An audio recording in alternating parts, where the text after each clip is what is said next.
নমস্কার বন্ধুরা, কেমন আছেন আপনারা? আজকে চলে এসেছি পূর্ব বর্ধমানের এক ঐতিহাসিক জায়গা জৌগ্রামে। এই জৌগ্রামে রয়েছে প্রাচীন কিছু মন্দির।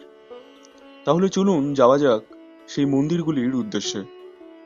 প্রথমেই স্টেশন থেকে বেরিয়ে জৌগ্রাম স্টেশন বাজার ধরে হেঁটে কিছুটা দূরত্ব গিয়ে আপনাদের চোখে পড়বে শ্রী রাজরাজেশ্বরী মন্দির।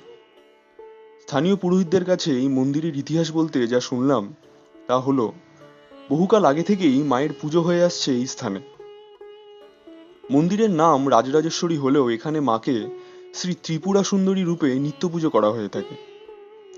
বহুকাল আগে উত্তর ভারত থেকে কোনো জনৈক এক ব্যক্তি এসে বর্তমান অপূর্ব এই মন্দিরটি নির্মাণে সাহায্যের হাত বাড়িয়ে দিয়েছিলেন।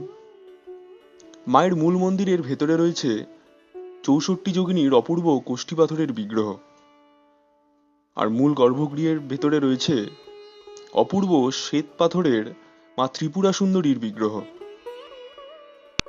এই দিন মন্দিরে এক বিশেষ পূজা পাঠের আয়োজন করা হয়েছিল।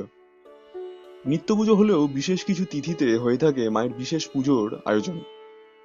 অবশ্যই আপনারা পারলে এই জৌগ্রামে আসলে এই সুন্দর পরিবেশের মাঝে থাকা অপূর্ব এই মন্দিরটি ঘুরে আসবেন।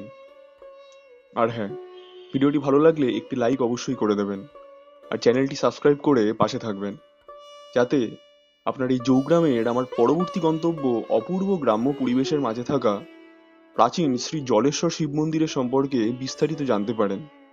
ততক্ষণের জন্য ভালো থাকবেন। নমস্কার।